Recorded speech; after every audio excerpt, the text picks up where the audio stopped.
Bueno, buenos días a todas y todos, por lo que os habéis animado a venir a esta 18 jornada laicista de Europa Laica. Tendría que estar en esta mesa con nosotros, bueno, yo no tendría que estar porque soy Obdulia, la vicepresidenta de Europa Laica, tendría que estar el presidente, pero no ha podido estar. Y tendría que estar también Jorge Olcina, que es el director de la sede universitaria de la Universidad de Alicante, que nos han cedido este espacio para celebrar la jornada esta mañana, puesto que por la tarde será la jornada en la Casa del Mediterráneo. La sede es aquí cerca, entonces la segunda parte, esta tarde, junto con el concierto, se celebrará en la otra sede. Vamos a empezar esta jornada. Asun, como la persona que es la coordinadora en Alicante, va a contaros un poco por qué se ha elegido este tema de esta 18 jornada, y cuanto antes empecemos, pues más cosas aprenderemos y más tiempo para debatir. Lo que queremos es que sea muy participativa y, bueno, que tengamos una buena jornada. Va a hablar Asun. Muchas gracias, Obdulia. Buenos días y muchas gracias a todos y todas por vuestra asistencia. Yo soy Asunción Villaverde, la coordinadora de Alicante Laica, y os damos la bienvenida a las 18ª Jornadas de Europa Laica, que llevan como título Laicismo, Memoria Democrática y Derechos Humanos. Nos gustaría transmitir la importancia que tiene el laicismo para que exista una verdadera democracia. España no es un Estado laico, a pesar de que la Constitución española dice en su artículo 16.3, como muchos sabéis, que ninguna confesión tendrá carácter estatal.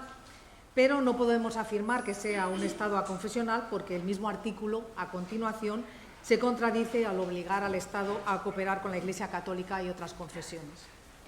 ¿Qué clase de neutralidad religiosa puede tener el Estado si ya la misma Constitución española nombra a una organización privada en sus artículos? Mientras no se deroguen los acuerdos del 76 y 79, espejo de los firmados en plena dictadura nacional católica, me refiero al concordato que firmó Franco con la Santa Sede en 1953, pues bueno, mientras esto no pase, seguirá habiendo una organización privada con privilegios de todo tipo, educativos, culturales y económicos. Ayer, muchos de vosotros también sabéis que tuvo lugar una rueda de prensa de Europa Laica sobre el informe crítico de la última memoria de actividades presentada por la Conferencia Episcopal. El informe ha sido elaborado por Eugenio Piñero, compañero de Valencia Laica y profesor de filosofía. Este es el cuarto informe que hace él, que nos ilustró con interesantísimos datos que demuestran la anómala situación fiscal de la Iglesia Católica en España y, como muy bien dijo, la poca transparencia y la nula justificación de en qué se gasta el dinero la Iglesia Católica que recibe del Estado. Esto hace que podamos hablar de que vive en un verdadero paraíso fiscal. Recordamos que Europa Laica estima que recibe más de 12.000 millones de euros anuales de dinero público. Y bueno, como ya empieza la campaña de la declaración de la renta, recordamos que Europa Laica es partidaria de que las casillas para la asignación tributaria deben desaparecer y de que las confesiones religiosas deben autofinanciarse y pagar impuestos.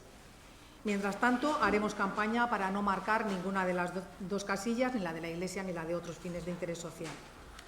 Y en cuanto a por qué elegimos que el tema figurara la memoria democrática, creo que estamos en un momento que es vital para defenderla, porque, como todos sabemos, está en cuestión la Ley de Memoria Democrática.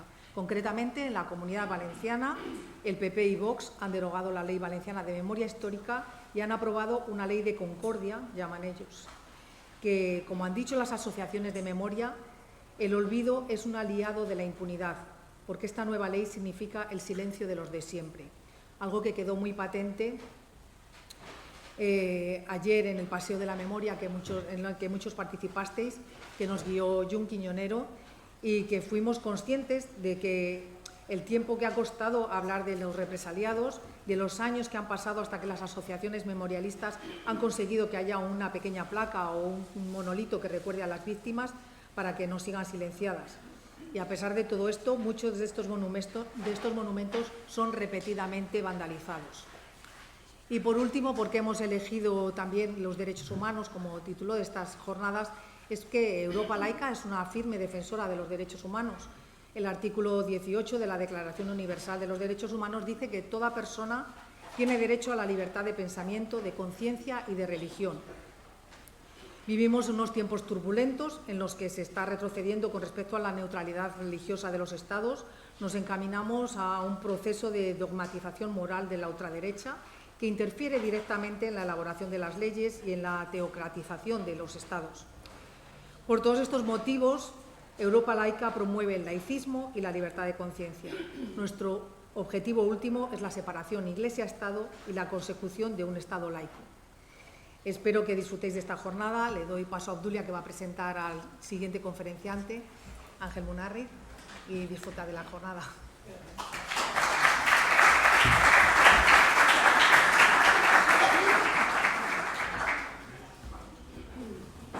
Bueno, Ángel Munarriz, su idea era estar aquí, pero como los medios de comunicación públicos en este país son como son, era inviable que él pudiera viajar desde Sevilla hoy sin tener que perder prácticamente mediodía.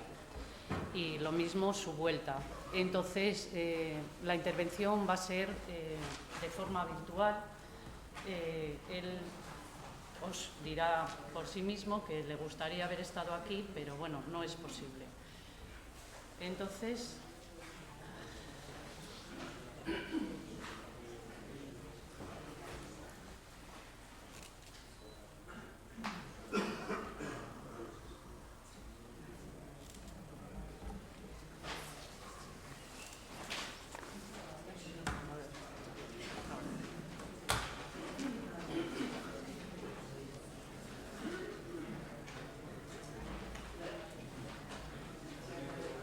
ya está.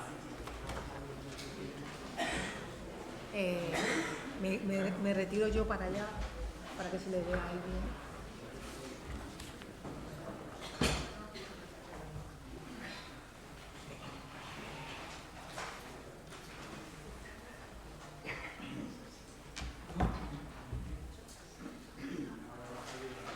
Buenos días, Ángel. A ver, volumen.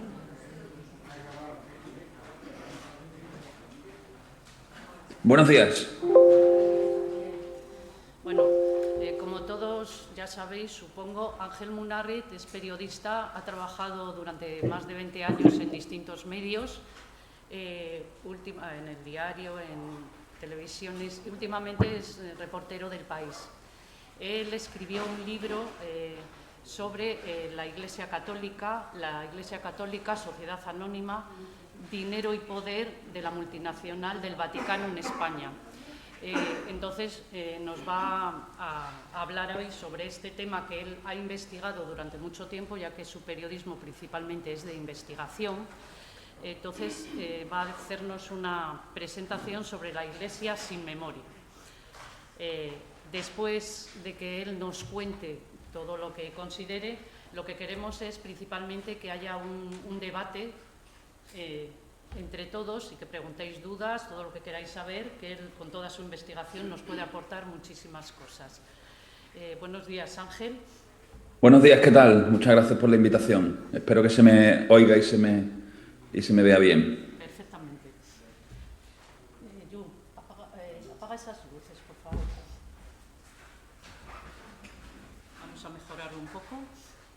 Perfecto, perfecto, ya está. Pues cuando quieras, tienes la palabra. Perfecto. Bueno, arranco directamente al grano. La Iglesia es una institución que pide perdón, ha pedido perdón muy frecuentemente. Ha pedido perdón, por ejemplo, por la colonización de América Latina, lo hizo Juan Pablo II, lo hizo Benedicto XVI, lo ha hecho también Francisco. Francisco incluso ha creído conveniente que España, como reino, como Estado, pida perdón por la colonización de América Latina. El recuerdo, tengo algunas notas tomadas, no quiero en absoluto fingir que estoy hablando improvisadamente, tengo aquí algunas notas en el ordenador. Me parecía mucho más cómodo organizarme así la charla. El recuerdo de un pasado glorioso, decía Benedicto XVI, en referencia a la historia de la Iglesia, no puede ignorar las sombras que acompañaron la obra de evangelización del continente latinoamericano. Ahí va una petición de perdón de la Iglesia Católica. Ha pedido perdón en la persona de Juan Pablo II por la persecución a Galileo, ha pedido perdón por la muerte en la hoguera de Yashung en el siglo XV. Juan Pablo II dijo en el año 2000: los cristianos han incumplido el Evangelio y, cediendo a la lógica de la fuerza, violado los derechos de etnias y pueblos. Nunca más ofensas hacia ningún pueblo, nunca más recurso a la lógica de la violencia, nunca más discriminaciones, exclusiones, opresiones, desprecio hacia los pobres y hacia los desposeídos. Eso lo dijo el Papa Juan Pablo II en la petición más profunda de perdón que ha hecho nunca el cabeza de la Iglesia. En 1995 la Iglesia pidió a nivel vaticano perdón por la discriminación histórica de la mujer. En 1998 pidió perdón por la insensibilidad ante el Holocausto. En 2000 pidió perdón, me refiero siempre a nivel papal, por la dictadura militar argentina. En 2001 se fue muy atrás en el tiempo y Juan Pablo II pidió perdón por las guerras religiosas. Concretamente dijo: perdón por todas las veces que los musulmanes y los cristianos se han ofendido recíprocamente. Debemos buscar todos el perdón del Todopoderoso. Era una petición compartida, pero una petición de perdón. La Iglesia, el Papa, ha pedido perdón a la Iglesia ortodoxa griega, a los evangélicos pentecostales perseguidos por Mussolini. En 2019, Francisco pidió perdón al pueblo gitano con estas palabras: llevo un peso en el corazón. El Papa, no lo dijo ningún religioso local, Francisco dijo: llevo un peso en el corazón. Es el peso de las discriminaciones, de las segregaciones y de los maltratos que han sufrido vuestras comunidades. Se dirigía a las comunidades gitanas. La historia nos dice que también los cristianos, también los católicos, no somos ajenos a tanto mal. Quisiera por esto pedir perdón. Pido perdón en nombre de la Iglesia al Señor y a vosotros por todo lo que a lo largo de la historia os hemos discriminado, maltratado o mirado de forma equivocada, con la mirada de Caín y no con la mirada de Abel.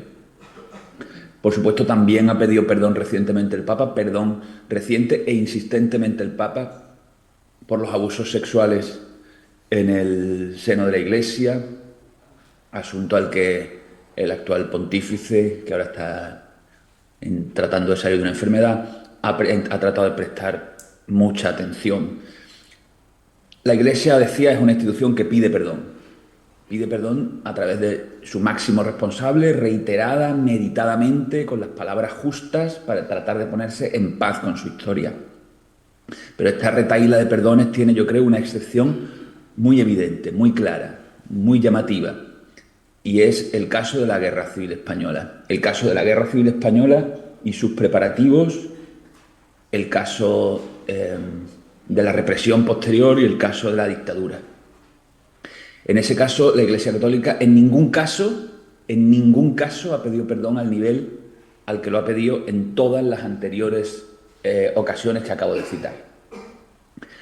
La posición de la Iglesia Católica Española en relación con la Guerra Civil hay que encontrarla en el texto de la Conferencia Episcopal de 1999, cuando estaba Rouco Varela enfrente, titulado La fidelidad de Dios dura siempre, mirada de fe al siglo XX.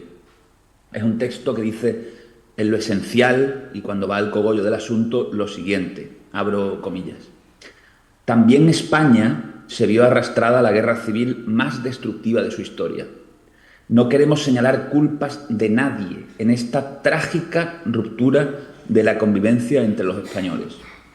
Deseamos más bien pedir el perdón de Dios para todos los que se vieron implicados en acciones que el Evangelio reprueba, estuvieran en uno u otro de los frentes trazados por la guerra. Es un diagnóstico de lo ocurrido y una mirada retrospectiva absolutamente autoindulgente y nada autocrítica. Un año después, Juan José Asenjo, que era portavoz de la Conferencia Episcopal Española, dijo que la Iglesia había sido, durante la Guerra Civil, sujeto paciente y víctima. Ha habido alguna alusión A nivel individual, algo más autocrítica. Monseñor Ricardo Blázquez, en 2007 dijo: en el decenio de los 30 hubo actuaciones concretas de miembros de la Iglesia que fueron contrarias al Evangelio. Los que nos han precedido pueden haber sido testigos luminosos del Evangelio y en otras ocasiones pueden haber realizado lo que el Evangelio desaprueba. Más recientemente, el Obispado de Tarragona ha articulado una petición de perdón algo más solemne y algo más nítida. Pero en conjunto, el Episcopado español no ha pedido perdón y, por supuesto, el Vaticano no lo ha hecho de manera en nada parecida a como lo ha hecho por su complicidad con otras dictaduras, por ejemplo, la Argentina. En contraste, sí hay periódicamente comentarios relativizadores y comentarios que incluso van más allá de la equidistancia en cuanto a las causas del conflicto y el desarrollo de la dictadura. El propio actual presidente de la Conferencia Episcopal, Luis Argüello, tiene unas declaraciones relativamente recientes en las que dijo: la República no fue un paraíso, a una guerra civil no se llega por casualidad. A esto hay que sumar la más que reconocida escasez de colaboración por parte de las autoridades eclesiásticas con los historiadores que han investigado el siglo XX español, las resistencias que en su día al principio opuso el aparato eclesiástico a la exhumación de Francisco Franco del Valle de los Caídos, y una pauta que ha venido observando y pusieron por escrito las investigadoras Paloma Aguilar y Leigh Payne en el ensayo El resurgir del pasado en España, fosas de víctimas y confesiones de verdugos, que recomiendo. El resurgir del pasado en España, fosas de víctimas y confesiones de verdugos, en las que Aguilar y Payne observan lo siguiente: la jerarquía eclesiástica ha logrado que se reconozca a sus víctimas. Todos conocéis las grandísimas ceremonias de reparación de mártires que ha habido a lo largo desde el final de la Guerra Civil. La jerarquía eclesiástica, decía, ha logrado que se reconozca a sus víctimas gracias a decididas y persistentes iniciativas vaticanas, por las que se ha beatificado a muchos sacerdotes asesinados durante la Guerra Civil por combatientes del bando republicano. Estoy en todo momento leyendo lo que dicen Payne y Aguilar. Sin embargo, y exceptuando destacadas salvedades en Navarra, esa misma jerarquía se ha negado en repetidas ocasiones a apoyar los esfuerzos que las víctimas republicanas han hecho para obtener reconocimiento público, verdad, justicia o incluso la exhumación de los restos de sus familiares, y a veces se ha opuesto directamente. Yo recuerdo que como periodista estuve cubriendo la exhumación de cadáveres en la fosa de Pico Reja, una de las fosas más grandes de España, en el cementerio de Sevilla, y recuerdo que el día en el que se hizo el acto oficial de reconocimiento, de descubrimiento de la placa, no había ninguna autoridad eclesiástica en aquel acto, y yo no había reparado en ello realmente, falto de olfato periodístico, pero se levantó uno de los asistentes y protestó por aquella ausencia en la actitud de las autoridades eclesiásticas para con la reparación histórica de las víctimas de la guerra, o sea, de las víctimas del franquismo y de la represión. Ha sido una actitud fría, muy fría. No ha habido, por supuesto, esa petición de perdón que decía, pero a esto sumamos una actitud fría y poco colaboradora. Además que repasar el historial de declaraciones. Y no porque la Iglesia no tenga un historial de complicidad con el franquismo, lo tiene. Sin querer pasar por historiador, porque en absoluto lo soy, hay que ir un poco más atrás. Desde el siglo XVI, desde Trento, hay una alianza en España entre el altar y el trono. El pacto ha sido relativamente sencillo. El poder religioso ha disciplinado a las masas ante la amenaza del fuego eterno, y el poder civil se ha erigido en defensor por la fuerza de la fe verdadera. Ha habido concordatos en el siglo XVIII, ha habido concordatos en 1737, en 1753. Está el Estatuto de Bayona de 1808, que decía: Estatuto de Bayona de 1808, la religión católica, apostólica y romana será la religión del rey y de la nación y no se permitirá ninguna otra. 1808. ya había rodado la cabeza del rey en Francia. Todo el constitucionalismo liberal del XIX está atravesado por la Iglesia. La Constitución de Cádiz, que tanto aportó y tan buenos antecedentes sembró, decía: la religión de la nación española es y será perpetuamente la católica. Ha tenido apenas algunos sobresaltos esa religión privilegiada de la Iglesia con el Estado en España. Mendizábal es uno y el mayor, la Segunda República. La Segunda República trae una Constitución con un artículo 3 que dice que el Estado español no tendrá religión oficial. Ecos franceses, esta vez sí. Y trae un artículo 26 que dice que el Estado no financiará ninguna confesión. Y luego se erige al Estado en Estado educador.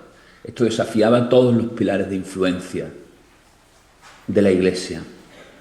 La falta de financiación desafiaba su funcionamiento. El rebaño español no ha sido excesivamente dadivoso con su propia Iglesia, y retirarle el papel de rector moral y de rector educativo de la sociedad era retirarlo de un espacio probablemente más importante que el púlpito. Así que la Iglesia colabora en la coalición de fuerzas que socava la República hasta cargársela, y en 1937 deja testimonio de con quién fue durante el conflicto en la carta pastoral dirigida a los obispos del mundo entero. Dice: no hay en España más esperanza para reconquistar la justicia y la paz y los bienes que de ella derivan que el triunfo del movimiento nacional. Cuando Franco gana la guerra, Pío XII le manda un mensaje telegrafiado de felicitación. Son los hechos. La Iglesia se incorpora después, con la información que le proporciona el confesionario, a la maquinaria de represión y delación. Son los hechos. Forma parte de la rapiña, forma parte de la represión, forma parte del bando que se impone a la España derrotada. Y luego se cobra los favores. En 1945, con la ley educativa, que le entrega la llave de las aulas. En 1946, con la ley hipotecaria, que luego hemos sabido que le entregaba las llaves del patrimonio y que le dio cobertura al fenómeno de las inmatriculaciones. Y en 1953, y aquí llegamos a un año muy importante, con el concordato. Estos días estamos hablando mucho de 1953 porque está en crisis, o parece que está en crisis, la relación entre España y Estados Unidos, bueno, en concreto entre la Unión Europea y Estados Unidos. 1953, año en el que se firmaron los pactos de Madrid, por los que España salía del aislamiento internacional, recibía dinero de los Estados Unidos a cambio de la posibilidad de utilización y de despliegue militar de los Estados Unidos en las bases de Rota, Morón, Torrejón, Zaragoza, y me dejo alguna. Pero 1953, además del año de los pactos de Madrid con Estados Unidos, es el año del concordato. España sale del aislamiento hacia el capitalismo a través de Estados Unidos, y a la vez es reconocido por la Iglesia como Estado católico por antonomasia con ese concordato. 1953, es que no hace tanto. Mi padre tenía 8 años. Artículo 1 del concordato de 1953. La religión católica, apostólica y romana sigue siendo la única de la nación española y gozará de los derechos y de las prerrogativas que le corresponden en conformidad con la ley divina y el derecho canónico. 1953. Ahí sí recibe ya la Iglesia la llave de las arcas, la llave de las aulas y la llave de las almas, como diría Ángel Luis López Villaverde en sus imprescindibles ensayos sobre la relación entre Iglesia y Estado.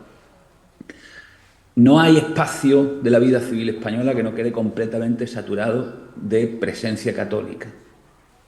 Lo educativo, lo simbólico,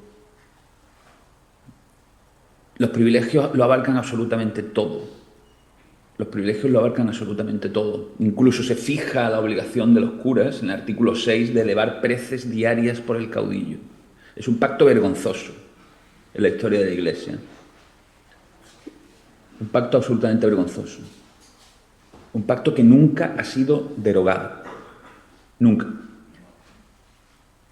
Evidentemente, cuando llegan los vientos de cambio a España, años 60 primero con la apertura económica, años 70 después con la ruptura de amplios sectores de la población, ruptura política democrática, la Iglesia no es ajena a ese fenómeno. Es más, la Iglesia, que es una institución de composición enormemente plural y con unas bases enormemente plurales, forma parte también de las fuerzas que impulsan el cambio en España, pero desde abajo. La cúpula, no.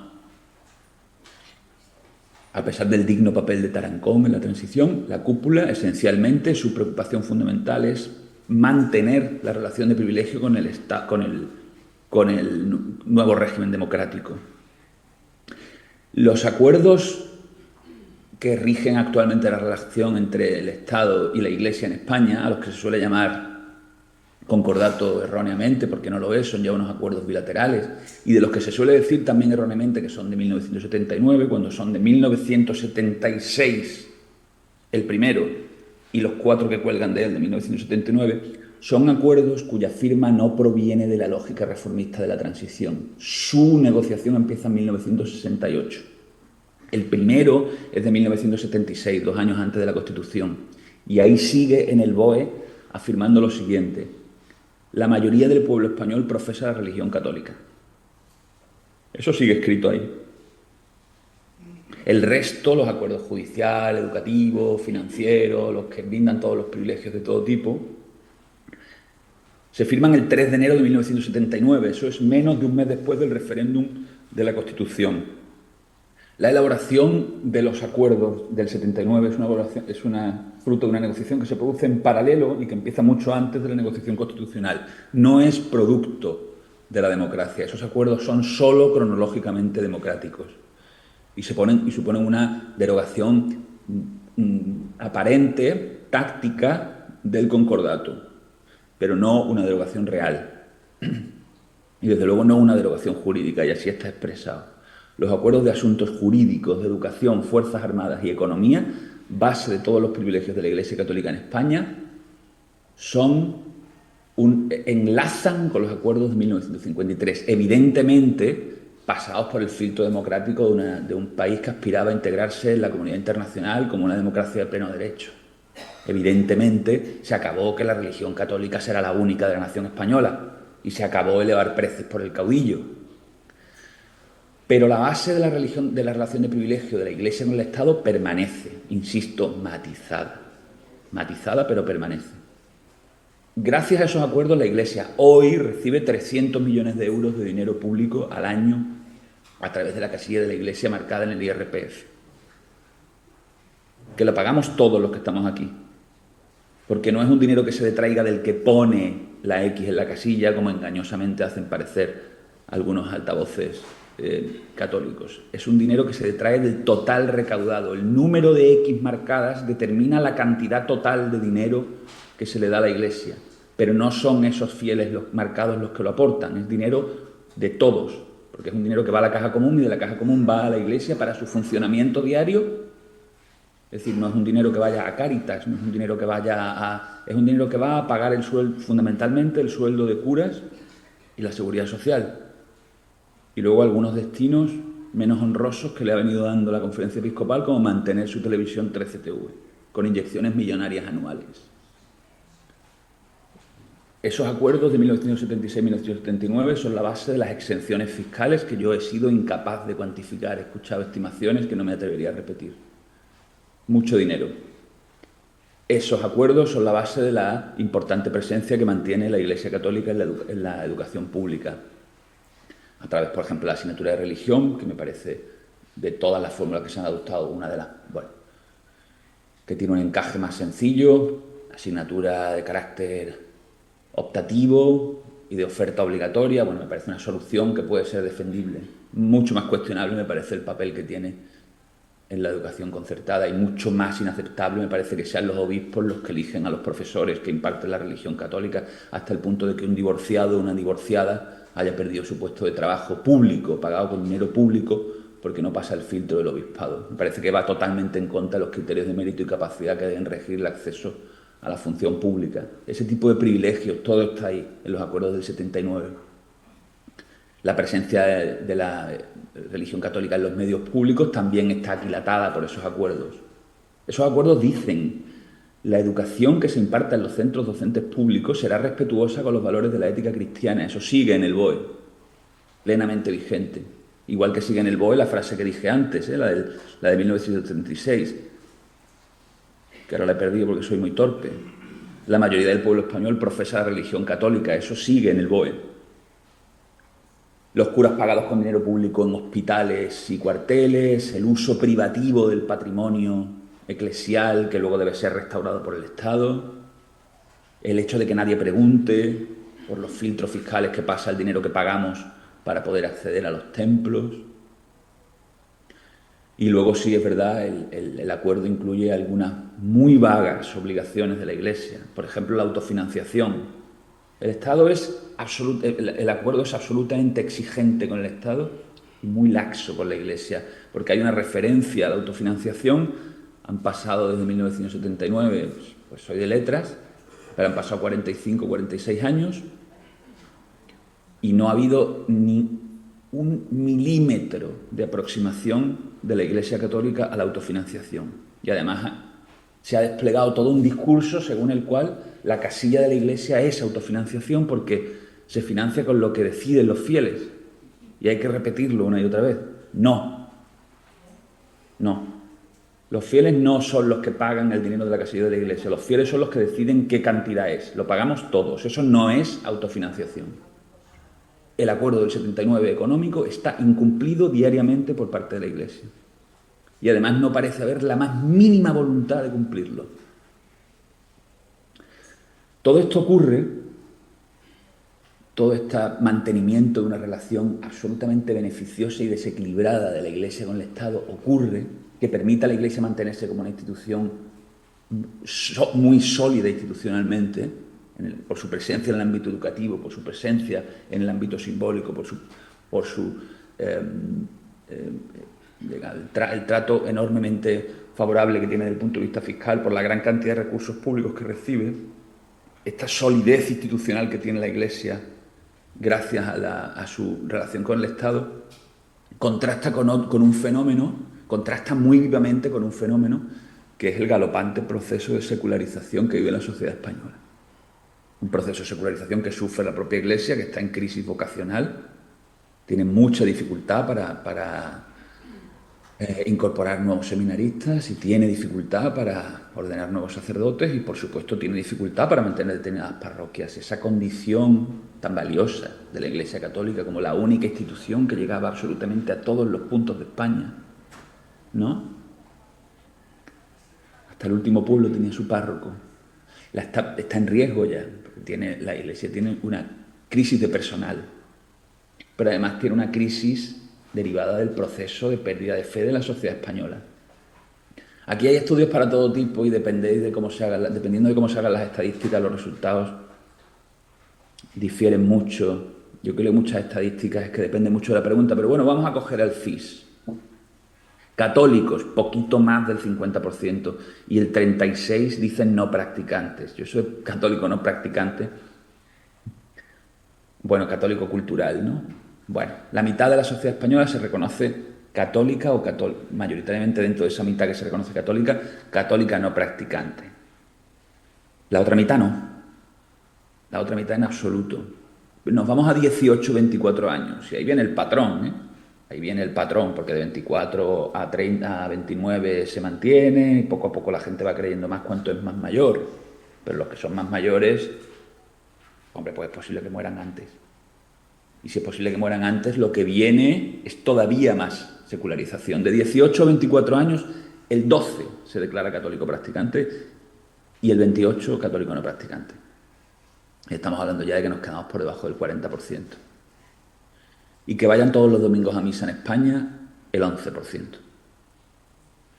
Es decir, nos encontramos con una institución que está perdiendo su papel o su preeminencia como institución que rige la moral de la sociedad española, y al mismo tiempo nos encontramos con una institución que ha conseguido aquilatar de manera políticamente habilidosísima sus relaciones de privilegio con el Estado.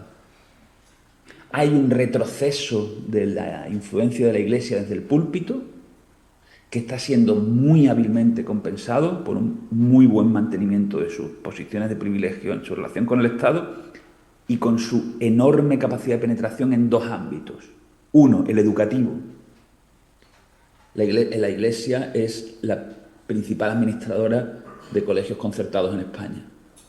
ha conseguido crear ahí un foco de poder e influencia que ya no es de un tipo directamente religioso, ya sabéis que nos piden estar bautizados para entrar en un colegio concertado católico, pero que sí consigue al final extender influencia, quizás de una manera más suave, quizás de una manera más cultural, quizás de una manera menos directa. Yo creo que está ganando la institución católica española, creo que está mutando, y tiene ahora en el ámbito educativo, en la educación privada católica financiada con fondos públicos, llamada concertada, uno de sus grandes focos de influencia, está cambiando. Y otro es la religiosidad popular, que está experimentando un auténtico boom, ¿sabes?, vinculado también al éxito enorme del turismo. Creo que la Semana Santa y la educación concertada son hoy, digamos, los grandes hits, los grandes éxitos de la Iglesia, no la misa de domingo. No la misa de domingo. Y la base de su posición institucional está en el trato que le da el Estado. La Iglesia sin memoria es el título sobre el que me invitasteis a tirar en esta pequeña intervención que estoy haciendo. Pues sí, la Iglesia sin memoria, porque si la Iglesia hace memoria, si la Iglesia cuestiona su papel, si la Iglesia pide perdón, como decía en el arranque, está cuestionando toda su posición en España, porque su posición en España viene del 53. Y sin el 53 la Iglesia hoy, ¿qué es? Sin el 53 no hay 76-79 y sin 76-79 no hay mucho de lo que tiene. Por eso creo que la Iglesia está desmemoriada, deliberadamente desmemoriada. Un detalle, las dos leyes de memoria aprobadas por el Congreso de los Diputados, 2000, no me acuerdo, y 2022, la de Zapatero y la del gobierno de PSOE con Unidas Podemos. Esas dos leyes no aluden a la Iglesia Católica. ¿Cómo es posible? Es inexplicable que una institución con la relevancia que tuvo durante la dictadura franquista quede excluida de las dos leyes de memoria histórica que se han aprobado en España. Es inconcebible el trato que recibe la Iglesia Católica de las instituciones públicas. Aquí normalmente lo que sale es la gran propuesta, ¿no? ¿Por qué no hay una derogación de los acuerdos del 76-79? Bueno, yo creo que hay que construir una mayoría en el Congreso para eso que no existe. Requeriría, digamos, una apuesta bastante firme y continuada de todos los partidos de izquierda, y el PSOE en este asunto ha sido un partido que ha tenido posiciones muy oscilantes y poco claras.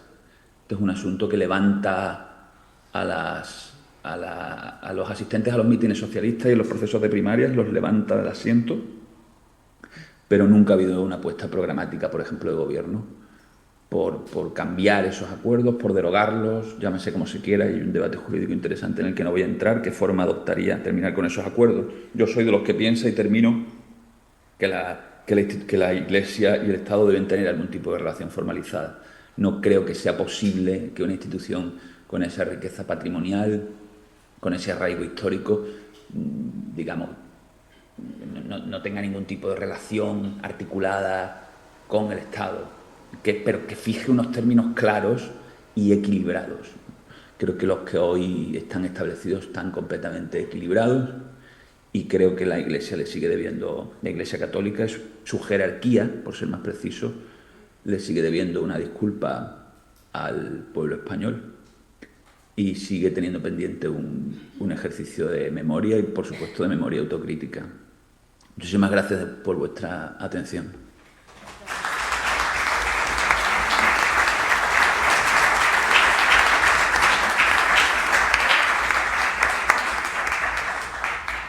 Yo no os escucho. Ahora. Sí, dime. ¿Nos oyes? Ahora sí, antes vale. No. Muchas gracias por tu intervención. Ha sido muy interesante. Vamos a pasar la palabra al público. ¿Hay gente? Ya hay.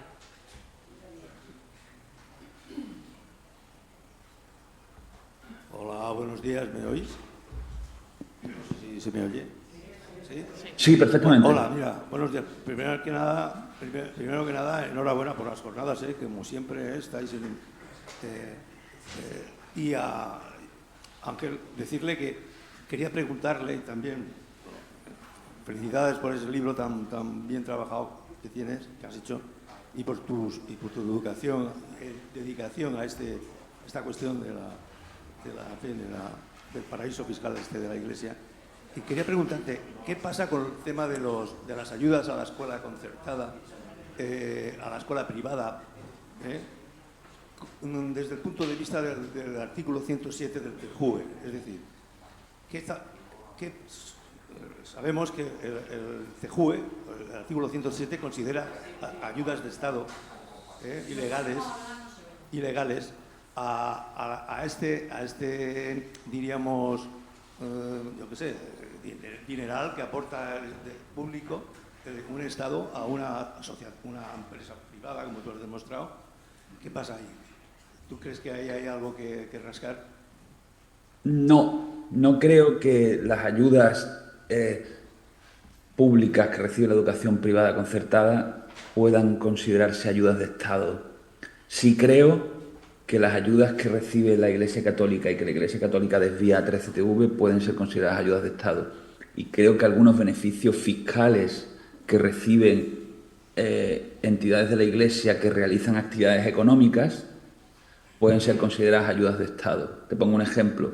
Si tú tienes un local que es propiedad de una congregación religiosa, pero que lo tiene en alquiler y lo alquila un panadero que hace pan, esa entidad religiosa que está poniendo en alquiler ese bien no paga IBI. El panadero de la acera de enfrente, si eres tú, pagas IBI.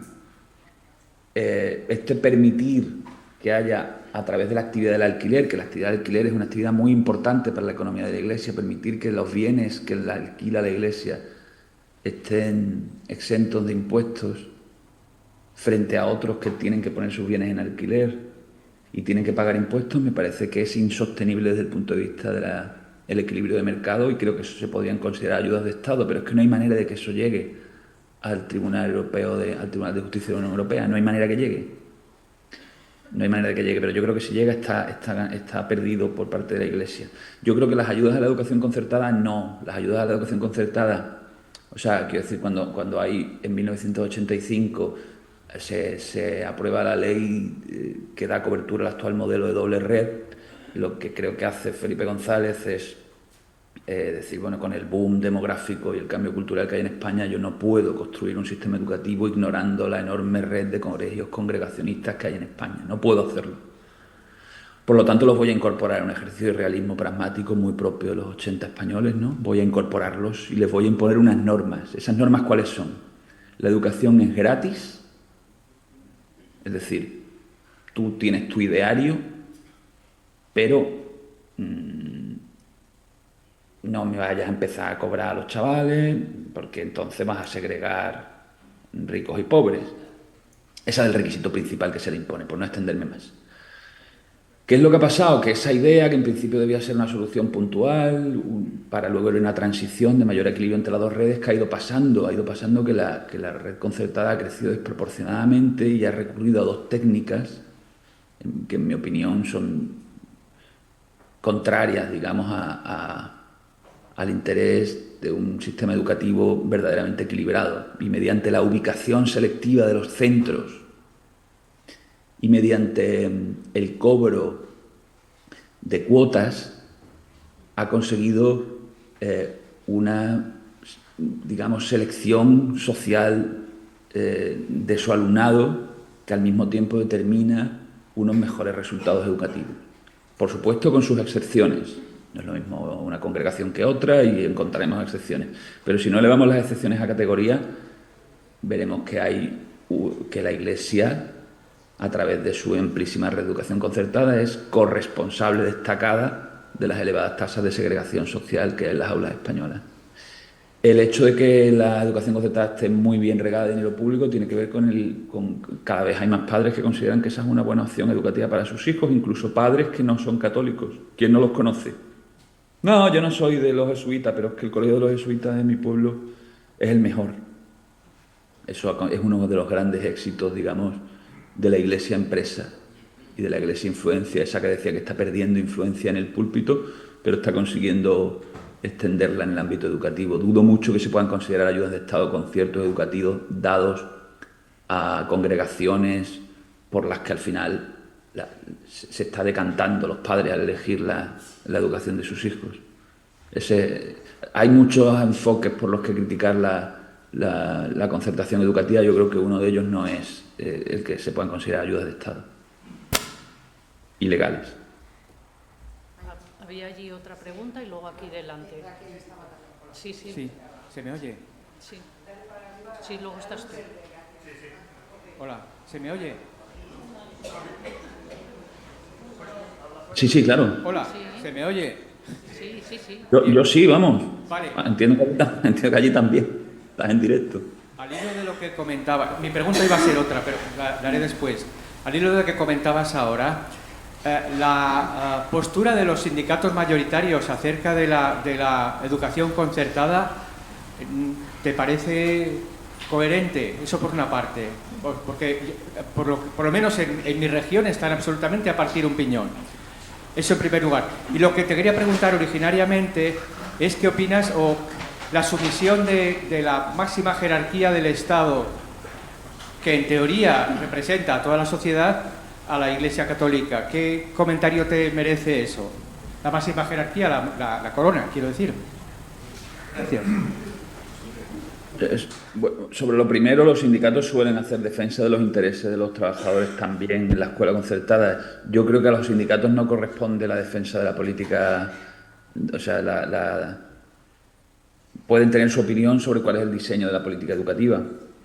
Y yo creo que son UGT, Comisiones Obreras, CGT, USTEA, creo que son férreamente partidarios de una red pública fuerte. Una vez que existe una red privada financiada con fondos públicos que también tiene trabajadores, entiendo que ahí ya tienen sus afiliados y tienen que defender también sus intereses. Creo que la situación de los sindicatos en relación con la educación concertada es una situación muy peliaguda y muy problemática, porque hay gente como entiendo que como usted, que le parece que Comisiones, por ejemplo, pues no debería defender los derechos de los trabajadores de la concertada por ser un modelo que considera negativo para la educación pública. Entiendo que eso va implícito un poco en su pregunta. Y si no, ahora me lo aclara. Y sobre lo segundo, sí, bueno, la relación de la corona con... Pues sí, no estamos solos. La mayoría de las monarquías tienen nexos. Mira la británica. Tienen nexos con la corona. Yo no sé si es especialmente problemático. En sí la monarquía está diseñada por su anclaje histórico, del que antes he hecho así unas pocas pinceladas. Es difícil de desligar del catolicismo. Pero bueno, también hay una cierta secularización, ¿verdad? El propio matrimonio del rey con una mujer divorciada. Hay una adaptación, hay un aggiornamiento, por tomar los términos de la propia Iglesia.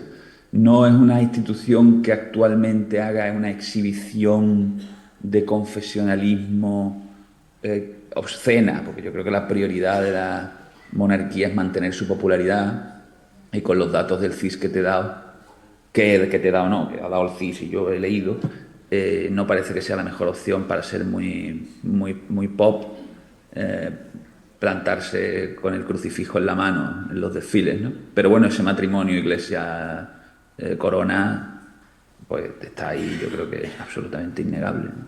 Sería interesante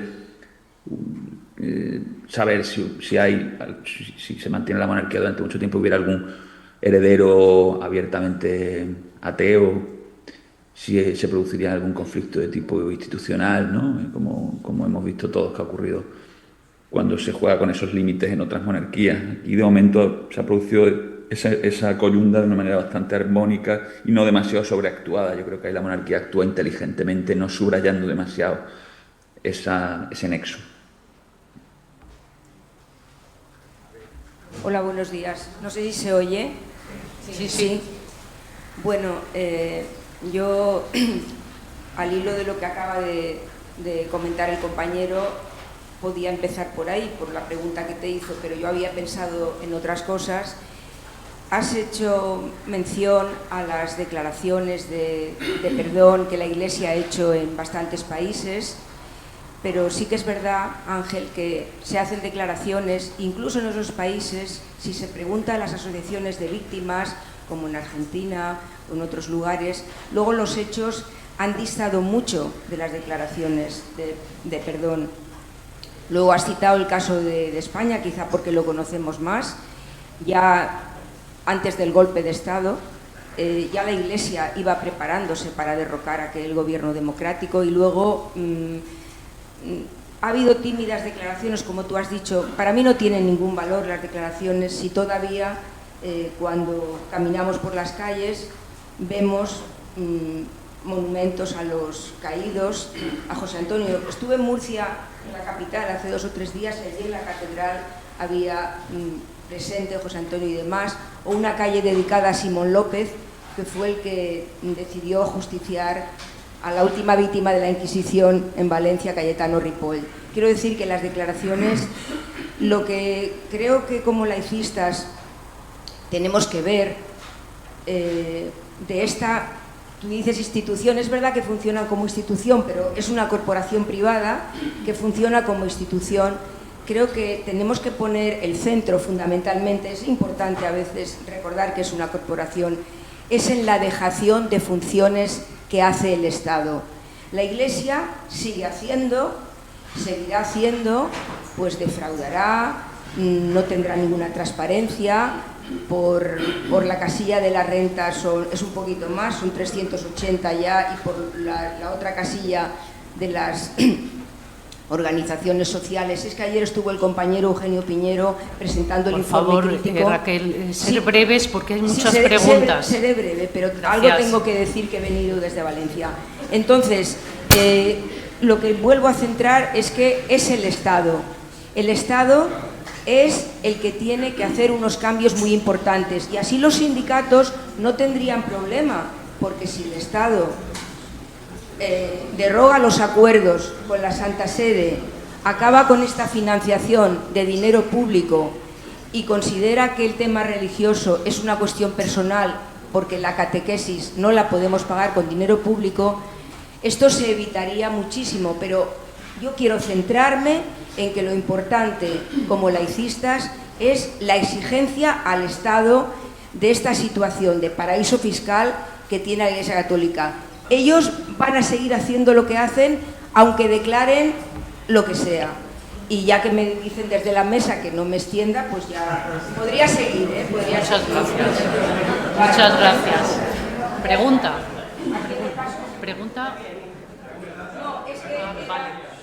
Bueno, entiendo que era una reflexión, sí. Comparto contigo, el énfasis tiene que estar siempre dirigido a los poderes públicos.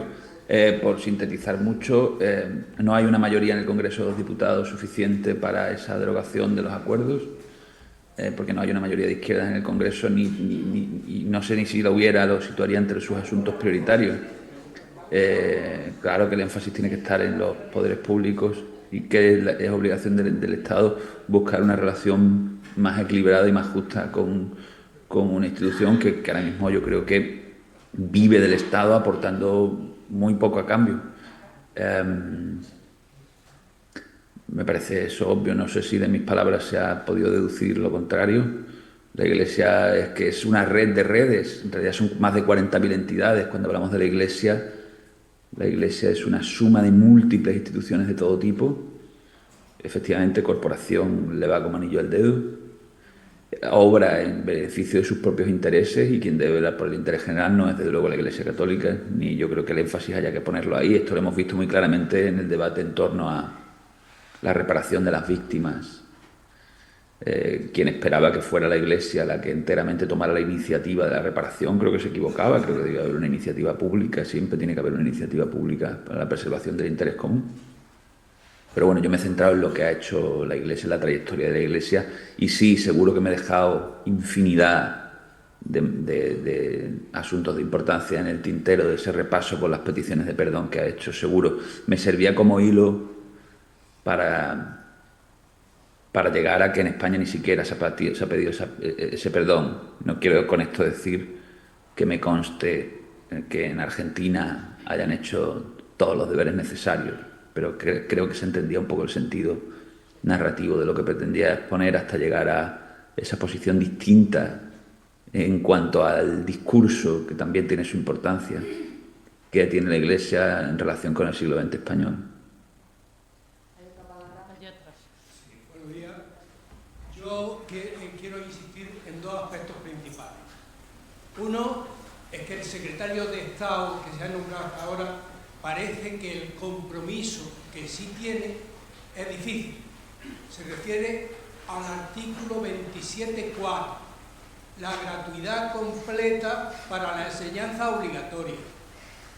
No sé, es casi imposible de cumplir, porque en los centros concertados, si no viene una cuota expresa, será casi secreta, porque no será nunca, no va a ser nunca la gratuidad completa.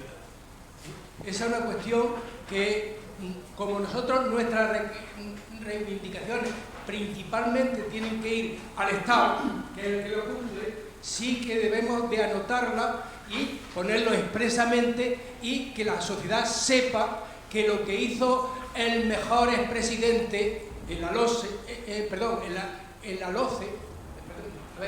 en la LOE, que se dijo que la función de la escuela era acabar relativamente con el ideario que sí se permanece.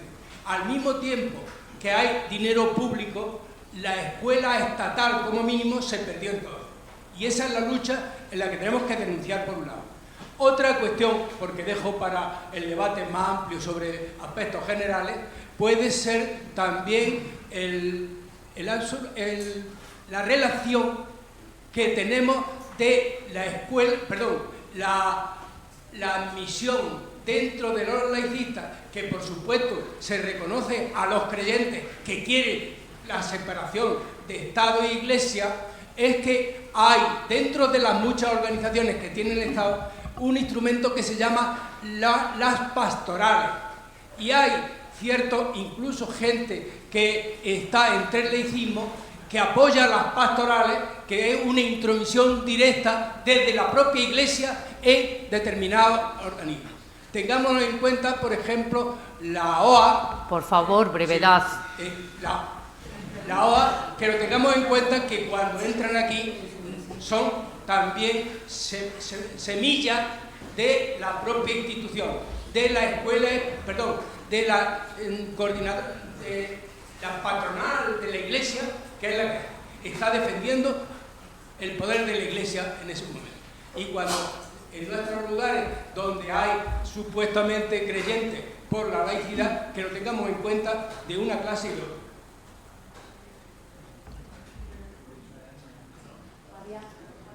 Sí, allí, espera. No, allí, aquí, luego aquí. aquí. Gracias. Espera. ¿Va a contestar? No, estaba dando las gracias. No, ignoraba esto de las pastorales, estaré atento. Vale. Bueno, desde luego a eso que aporta. Yo quiero hacer solamente un comentario general, y es que me choca ya que a estas alturas todavía siga Ángel hablando de guerra civil.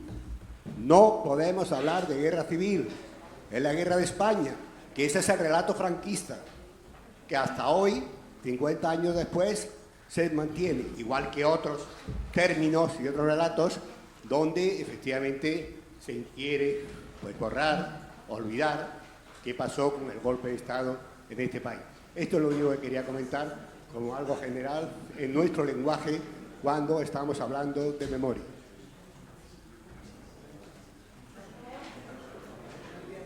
Me va a costar, pero toma nota también. No, aquí. Aquí.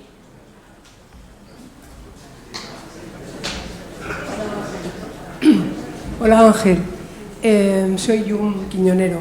Quería también hacer un comentario acerca de este asunto al que le has dado mucha importancia, que tiene que ver el perdón, ¿no? La Iglesia y el perdón, y ese repaso a las veces que han pedido perdón sin ninguna consecuencia, por cierto. Y luego la reclamación de que pidan disculpas. A mí me parece que, bueno, siendo cómplices del golpe de Estado del 36, siendo además parte de la dictadura nacional católica, necesitamos desde las organizaciones de memoria y también una organización como Europa Laica, yo creo que habría que pedir también responsabilidades por ser perpetradores de tantos crímenes, ¿no? Luego tenemos una mesa en la que vamos a hablar del asunto de los bebés robados, por ejemplo, del asunto del patronato de protección a la mujer, algunos de los temas en los que las congregaciones religiosas y el papel de la Iglesia ha sido fundamental, pero como perpetradores necesarios y cómplices necesarios de tantos crímenes de la dictadura y que tienen su presente, ¿no? Yo creo que, bueno, no sé cómo lo ves, pero dar un paso más, una que se disculpen y otra que den cuenta de sus crímenes delante de los tribunales. Yo creo que el énfasis donde mejor situado está es en el intento de acabar con los acuerdos del 76-79. Desde una óptica laicista creo que el énfasis está ahí. Y creo que uno de los, digamos, fuentes de legitimación de la crítica a los artículos 76-79 está en conseguir hilarlos bien con el concordato del 53 e hilar bien el concordato del 53 con el papel de la Iglesia en la guerra civil, en la guerra de España y en la represión. Es decir, pensar que la Iglesia va a asumir, digamos, cuando ha habido en medio una ley de amnistía, digamos, va a pagar unas responsabilidades de tipo, no sé si te refieres a penal, patrimonial, por su papel de la represión. Yo creo que es complicado, entiendo por dónde vas. Yo creo que más bien conocer la trayectoria de cómo se han ido construyendo los privilegios de la Iglesia en España, los privilegios que mantiene actualmente y cómo estos tienen una raíz en su papel durante la guerra y la dictadura y en el 53, creo que ayuda a construir muy bien la argumentación contra los acuerdos del 76-79, que yo creo que es la gran batalla laicista.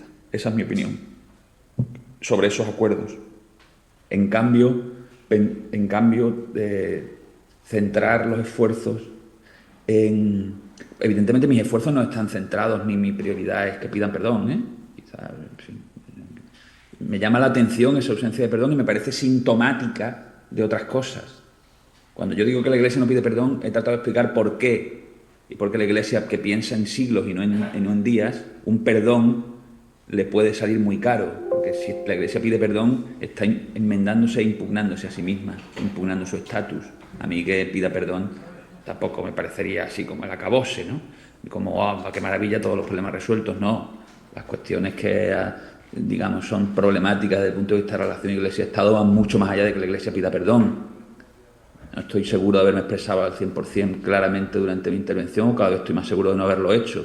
Eso tiene una importancia relativa. Lo que yo quería explicar es que su actitud en relación, y como el título de la Iglesia, su actitud en relación a su papel durante el siglo XX está muy relacionada con los privilegios de los que disfruta hoy. Me habéis puesto un antifaz.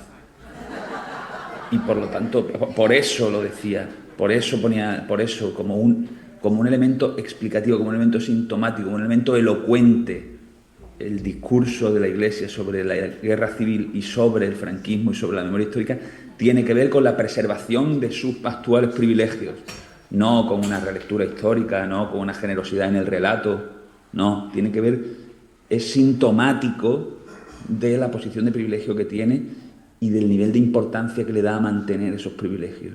Y por supuesto que finiquitar esos privilegios atañe a los poderes públicos y no a la propia Iglesia, de la que no cabe esperar un movimiento en ese sentido. La Iglesia es durísima negociando, nadie va a hacer, o sea, ella misma no va a tirar piedras contra su propio tejado, desde luego. Nos quedan solamente 5 minutos, quedan 2 palabras y no vamos a poder admitir más porque se acaba el tiempo. No sé cómo. Sí. Bien, tomo la palabra. Muchísimas gracias por tu exposición, que ha sido clarificadora y, bueno, en todos los sentidos completa y magnífica. Si cuando has estado hablando, como decía Jung, del perdón, de la Iglesia y demás, si hubiéramos quitado el nombre Iglesia Católica, hubiéramos pensado que estabas describiendo una banda de malhechores o de crimen organizado o de mafia o no sé, algo así. Si hubiéramos, claro, somos todas somos herederas de esa educación y por la edad que tenemos también pues eso, esa idea de que sabemos la posición de la Iglesia y demás. Ante tanta barbaridad, la pregunta es un ejercicio de reflexión interna. A ti, que eres un experto en el tema, ¿cuáles son los miedos que tienen los gobiernos de centro-izquierda? Porque no podemos decir otra cosa. ¿Dónde está ese enorme miedo para no tratar a la Iglesia Católica en este país como al resto de instituciones capitalistas? Gracias. Bueno, yo creo que yo creo que una mayoría, bueno, en el primer PSOE, ¿vale? Pues la misma lógica que con la memoria histórica. En los 80 parecía demasiado pronto, ahora parece demasiado tarde. En la lógica del PSOE con este asunto, yo creo que es una lógica de la lógica del partido muy grande, la lógica del partido que supera o que ronda los 10 millones de votos, con mucho voto católico, con mucho católico dentro y con temor a abrir un melón que en un contexto tan erizado políticamente, con tantos frentes abiertos, pues yo creo que es un problema de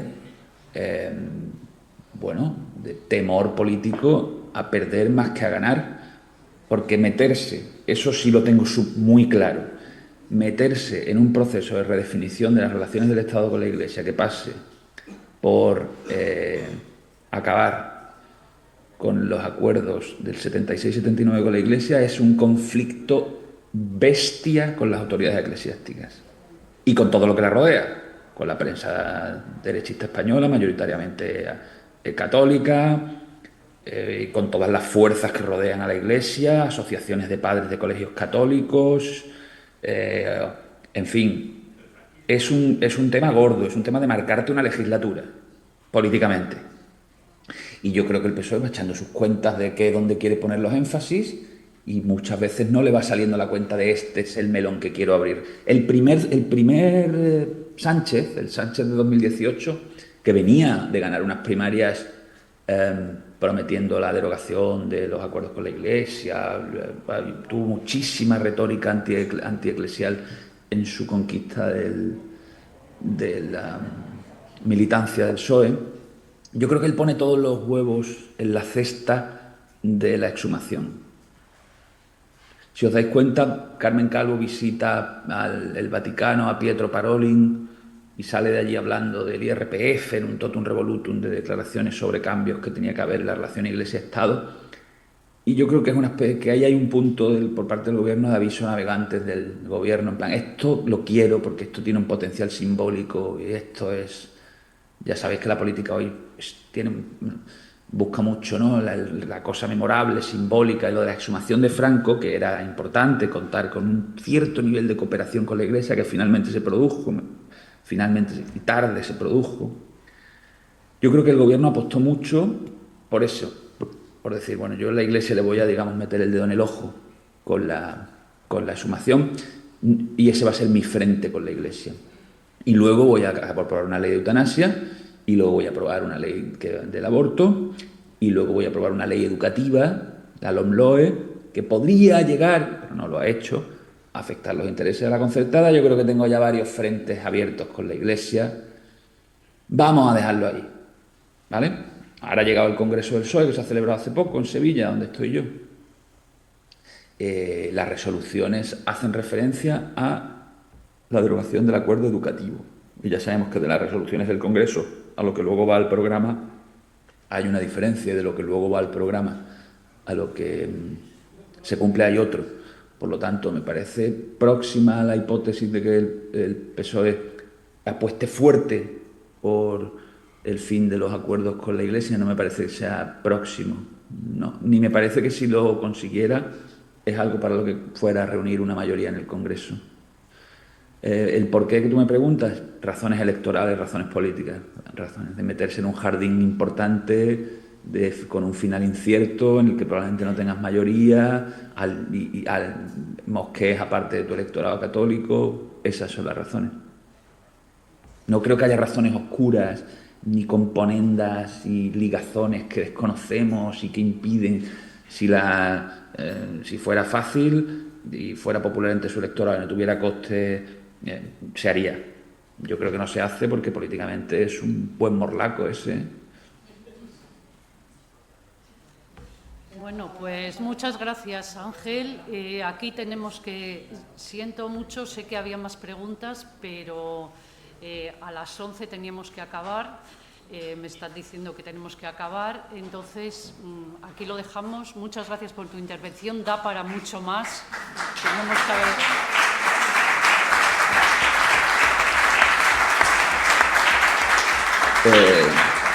Muchas gracias a vosotros por vuestra invitación, por vuestra atención, por vuestras preguntas.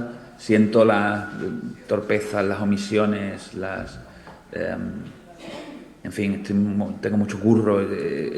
Seguro que se podía haber preparado mejor y podía haber tenido más respuestas y más matices, pero bueno, ha sido un placer coincidir con vosotros. Ojalá en el futuro pueda hacerlo en persona. Que paséis un día muy bueno y que sigáis organizando encuentros tan valiosos como este y acordándoos de mí. Gracias. Muchas